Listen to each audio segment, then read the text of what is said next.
Estamos em um espaço que é protagonizado por mulheres negras.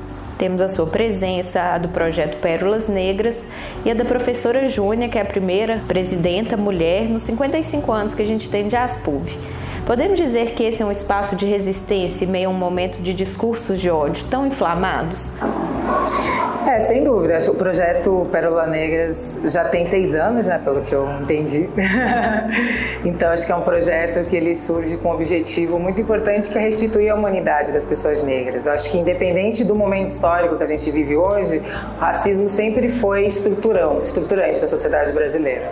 Né? Eu acho que, talvez, de uns tempos para cá, os discursos de ódio tenham se estendido a outros grupos que não estavam tão acostumados a ele. Agora, nós, enquanto pessoas negras, a gente sente isso desde sempre. Esse país foi fundado no sangue negro, é um país que foi o último das Américas a abolir a escravidão.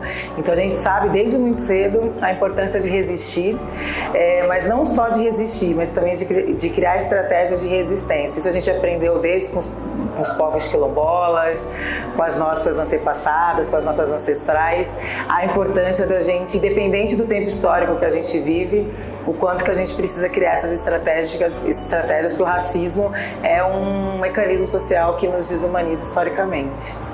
Nas eleições de 2018, as pautas identitárias tiveram destaque em movimentos como Ele Não. Mas há quem diga que elas ficaram muito restritas e a discussão não ganhou fôlego além desses próprios grupos e de setores da esquerda. Chama atenção ainda que, por exemplo, mulheres entre as eleitas mais votadas rechaçam o discurso feminista. O que podemos tirar dessa eleição? Acho que primeiro que não é porque é mulher que necessariamente essa pessoa vai estar comprometida com as pautas feministas. Eu acho que é importante, não é porque a pessoa é negra e assim por diante. Porque nós somos atravessados por diversas identidades. Ela pode ser mulher, mas pode ser conservadora. Ele pode ser um homem pobre e ser homofóbico e se identificar com um discurso, por exemplo, do atual presidente. Então, existem várias identidades que atravessam as pessoas, não é uma coisa só. E acho que essa questão as pessoas falam identitárias, né? Mas branquitude também é uma identidade, né? Masculinidade também é uma identidade. É interessante como o homem branco ele continua se colocando como universal e não percebe que ele também é identitário. Então, quando a gente fala de questão racial, de questão de gênero, a gente está falando de problemas que estruturam a sociedade brasileira. O racismo estrutura todas as relações sociais. Então, não é meramente um debate identitário, é um debate estrutural, né? É falar da maioria da população, é falar como que o racismo faz com que a população negra seja a maioria de pessoas pobres e vulneráveis no Brasil hoje. Raça informa classe.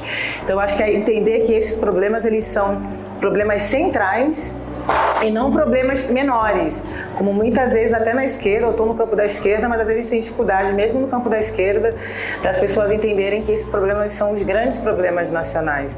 Num país que a cada 23 minutos um jovem negro é assassinado, a gente não pode falar que é um problema identitário, é um problema que está estruturando essa sociedade. No país que das mulheres que morrem de mortalidade materna, 62% são negras. Então a gente vê que existe uma política de Estado que extermina essas pessoas. Então entender que esses debates eles são os grandes debates, eu acho que é o fundamental. E de que forma essas pautas estão ligadas também à perspectiva da luta de classes? Elas estão realmente ligadas, na sua opinião? Total, né? Quando a gente está falando, por exemplo, às vezes as pessoas têm um discurso só da classe, né? Que é um pouco do discurso de parte da esquerda. Quando a gente está falando que o problema é racial e também é de gênero, a gente não está negando a classe, a gente está dizendo que também é de raça e que também é de gênero. Porque quando diz raça, informa a classe. A população negra é pobre porque é negra. Então não tem como a gente fazer um debate de classe no Brasil sem discutir raça. Da mesma forma que a maioria das mulheres pobres no Brasil são mulheres negras. Então isso significa que não dá para fazer um debate de classe sem pensar raça, sem pensar gênero. Eu acho que a gente está trazendo a ampliação desse debate. É só classe? Como pode ser só classe num país que foi fundado na escravidão negra e indígena? Também falando dos povos indígenas que muitas vezes são esquecidos nesse debate. Então o que a gente está dizendo não tem como pensar classe sem pensar raça e sem pensar gênero, porque raça e gênero também formam classe. O assassinato da Marielle Franco acabou de completar 1 ano. De que forma você acha que o crime impactou o movimento de mulheres, especialmente de mulheres negras? Eu acho que foi um baque muito forte para todas nós, sobretudo para a gente, que conhecia a Marielle, que eu tive presente com ela, tinha estado presente com ela em vários espaços. De fato, para nós, no primeiro momento, foi muito duro, né, saber que uma mulher como ela foi assassinada da maneira brutal, como foi. A resposta da sociedade é isso. Claro que teve muitas respostas de cobrança disso que aconteceu, mas ao mesmo tempo, como ela foi violentada várias outras vezes ao criarem fake news sobre isso, como se o assassinato dela fosse algo que pudesse ser justificado. A gente tem parlamentares fazendo pouco caso disso, quebrando placa com o nome da Marielle, falando coisas absurdas sobre isso, mas eu acho que eles não esperavam era essa reação toda que teve, sobretudo internacionalmente. Eu estava na França mês passado, estava tendo um ato na França, teve ato na Espanha, estava tendo na Espanha uma homenagem a Marielle no Museu Reina Sofia, que é um dos museus mais importantes de Madrid, por exemplo. Então eu acho que essa reação mostra que existem várias Marielles, que a gente fez de fato, pode ser uma palavra óbvia, né, que a gente fala, do luto luta mesmo.